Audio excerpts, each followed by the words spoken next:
Speed news కి స్వాగతం.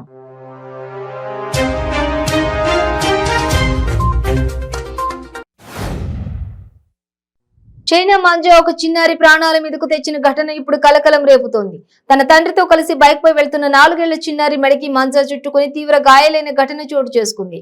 హైదరాబాద్ లోని నాగోల్ ఫ్లైఓవర్ పై ఈ ఘటన చోటు చేసుకుంది. Hyderabad LB Nagar police station పరిధిలోని కాకతీయ కాలనీలో 50 ఏళ్ల వృద్ధురాలి మెడలో నుంచి ఓ దుండగుడు చైన్ లాక్కెళ్లాడు.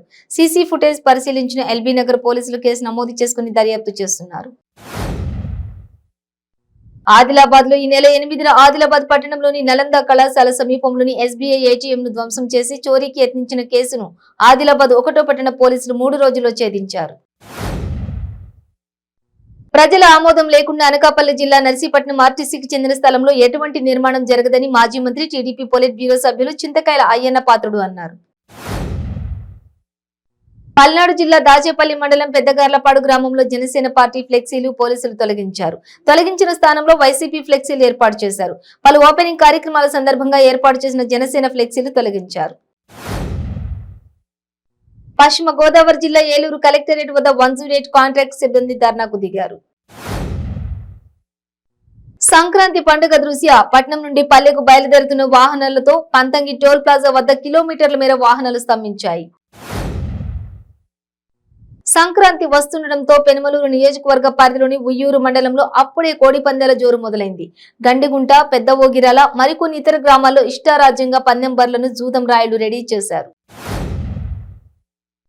సంక్రాంతి సందర్భంగా హైదరాబాద్ విజయవాడ హైవేపై పెరిగిన వాహనాల రద్దీ నిన్నటితో పోలిస్తే వాహనాల సంఖ్య రెట్టింపైంది. విజయవాడ వైపు 9 ఎంట్రీలను, హైదరాబాద్ లో 5 ఎంట్రీలను టోల్ ప్లాజా సిబ్బంది ఓపెన్ చేశారు. ప్రభుత్వాలు కోడి పందాలపై ఉక్కుపాదం మోపుతామని ప్రచార ఆర్భాటాలు చేస్తున్న న్యాయస్థానాల తీర్పు కోడి పందాల నిర్వహణకు వ్యతిరేకంగా ఉన్న ఈ ఏడాది కూడా కోడి పందాల నిర్వహణకు హైటెక్ హంగులతో రంగం సిద్ధమవుతోంది.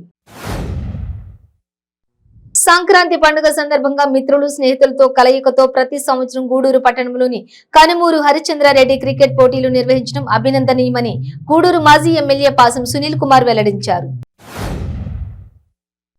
మెదక్ జిల్లా నర్సాపూర్ విద్యుత్ శాఖ ఏడీ కార్యాలయంలో పురుగుల మందు డబ్బాలతో రైతులు ఆందోళన చేశారు.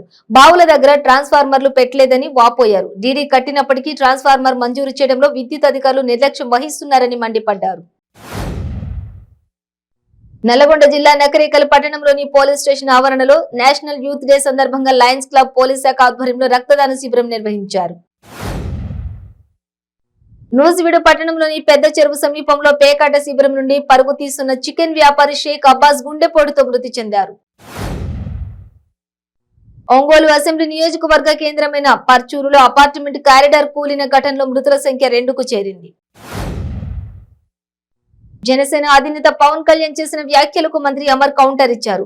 విధి విధానాలు, అజెండా లేని పార్టీ జనసేన అంటూ మండిపడ్డారు.